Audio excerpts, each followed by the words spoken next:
ओलेंजापिन का यूज़ कई सारे और भी कंडीशंस में किया जाता है, जैसे ओसीडी में, डिप्रेशन में, जब गंभीर बीमारी हो जाती है, सीवियर ओसीडी हो जाता है, सीवियर डिप्रेशन हो जाता है, जब इंसान एकदम वहम में हो जाता है, जैसे ओसीडी में वहम हो जाता है कि भाई मेरा हाथ साफ नहीं है, ये ताला चेक किया नहीं किया, उसको बहुत ज़्यादा वहम हो जाता है, तो उस वहम को तोड़ने में भी ओलेंजापिन का असर देखा गया है। हालांकि वहाँ पे जो डोज दिया जाता है, दवा की जो मात्रा दी जाती है, वो साइकोटिक पेशेंट से कम दी जाती है।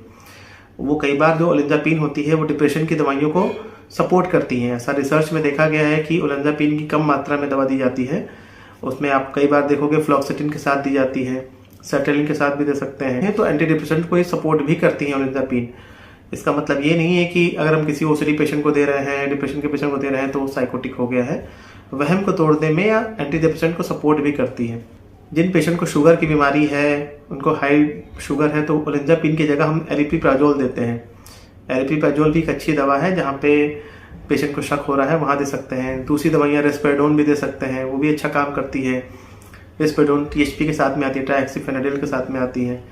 क्योंकि कई बार क्या होता है कि भाई ओलेंजापिन अगर अकेले दे रहे हैं तो साइड इफेक्ट ज़्यादा होते हैं, जब टीएचपी के साथ देते हैं तो पेशेंट को साइड इफेक्ट कम होते हैं।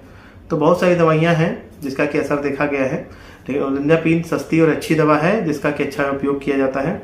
अगर आपके आसपास कोई भी ऐसा मरीज है जिसको लग रहा है कि हाँ शक ज़्यादा हो रहा है, ज़रूरत से ज़्यादा शक हो रहा है, समझाने पे भी नहीं समझ रहा है, बहुत गंभीर शक हो गया है या यूँ कहें मानसिक रोगी हो गया है, तो अपने पास के किसी अच्छे साइकेट्रिस्ट से दिखाइए जो 5 से 10 मिनट देखे, उसको समझाए, और फिर नहीं तो दवा चलेगी। ये सब दवाइयाँ, क्योंकि एक बार दवा चल जाती है थोड़ा टाइम लगता है।